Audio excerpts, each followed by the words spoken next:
Venir étudier à l'étranger est une belle opportunité pour toi qui me regardes. Mais cependant, il est important de savoir avec quel type de personne, quel type d'étudiant traîner pour que ton projet, ton aventure en France se passe très bien et que tu puisses surtout atteindre ton objectif. Tu aimerais savoir lesquels? C'est juste après le générique.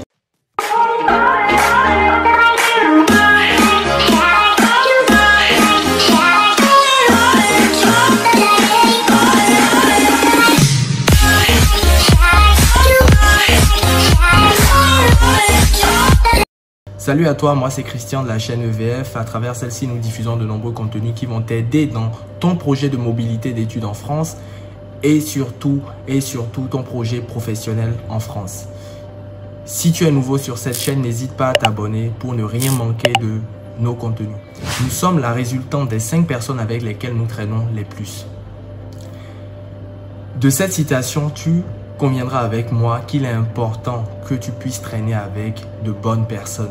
Car tu es certainement une personne ambitieuse, de valeur, créative, qui adore croquer la vie à pleines dents, mais qui a toujours dans son viseur l'atteinte de son objectif d'études et professionnel.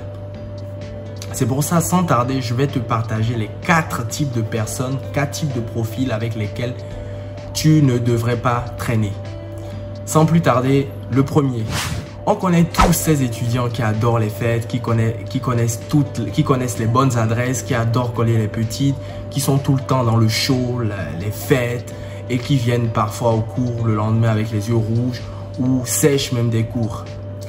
C'est la même chose, cher ami. Ici en France, tu auras des étudiants qui ont comme objectif de consommer, de boire, de dépasser leurs limites, de faire la fête, de festoyer, de s'enjailler, de s'éclater, de draguer le plus possible de filles. Il faudra, cher ami, absolument que tu t'abstiennes de ce type de personnes. Car tu es venu en France étudier. Tu as besoin d'avoir une tête reposée, une tête fraîche, d'être concentré, de t'investir dans tes études, de faire des recherches, d'aller à la bibliothèque. Et en ayant ce mode de vie de sortir tous les soirs, ton corps sera tout le temps fatigué, tu passeras toutes tes journées à dormir en cours ou à dormir chez toi, à sécher les cours. Et tes parents t'amenant en France ou peut-être toi, en assumant, je dirais, ton projet de mobilité en France, tu ne veux pas ça, tu as envie de réussir. Donc il est important que tu puisses éloigner ce type de personnes de toi pour pouvoir ne pas être influencé par ce type de personnes et être vraiment focus dans tes études. 2. Nous avons tous parmi nous des personnes médiocres qui ne veulent rien faire de leur vie, qui veulent juste vivre au jour le jour, qui ne font pas les recherches approfondies, qui se limitent toujours au strict minimum, qui, quand on vous donne des devoirs, ils veulent juste faire les devoirs sans plus. Ils s'en foutent qu'ils aient une bonne ou pas une bonne note. Ils s'en foutent qu'ils aient une bonne note. Ce qui les importe, c'est juste de donner les devoirs, de les faire. Et tu verras, ces personnes sont souvent en rattrapage, doivent rattraper plusieurs matières, ne valident pas parfois l'année. Cher ami, sache qu'en France, tu as droit à une seule erreur. Tu peux redoubler une fois, mais pas 2 fois. En redoublant 2 fois de suite, cher ami, tu seras expulsé du territoire. Est-ce que tu veux ça pour toi? Pose-toi la question et c'est pour ça, cher ami, il faut nécessairement que tu choisisses bien le type d'étudiants avec lesquels tu voudrais traîner. 3. En tant qu'étudiant, on est jeune, on est rigoureux, on est ambitieux, on est créatif, on a plein d'idées, on a envie de tout tenter. Parfois, on ne sait même pas ce qu'on a envie de faire. Donc, du coup, on a plusieurs idées et c'est justement le moment de tout expérimenter, de tout tester avant de finir les études et de rentrer dans la vie active. Et pour cela, cher ami, traîner avec des personnes pessimistes, négatives, ne vont pas te pousser à concrétiser tes projets, à concrétiser tes idées. C'est souvent des personnes qui trouvent toujours des excuses pour casser pour tuer le poussin dans l'œuf. C'est des personnes qui trouvent toujours des excuses pour ne rien faire. Et ce genre de personnes sont toxiques à la longue. Et ces genres de personnes vont te plomber le moral.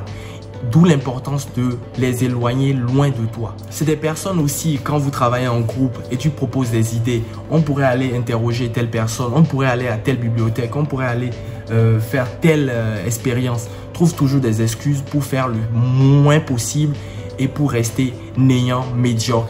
Et ces genres de personnes veulent avoir des personnes comme elles. Et quoi de mieux que de te casser, de tuer tes projets. Donc, éloigne-toi de ce type de personnes. 4.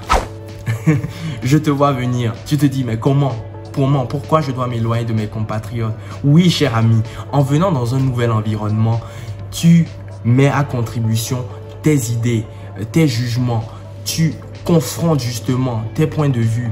Et quoi de mieux que de les faire avec des personnes locales, des personnes qui ont d'autres vécus, des personnes qui vivent dans une autre société.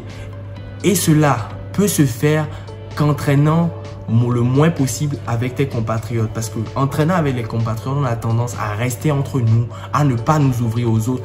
Et parfois, on a dans notre entourage des compatriotes, des personnes timides qui n'aiment pas aller vers les autres et qui vont malheureusement te contaminer justement avec ce type de caractère, ce type d'habitude.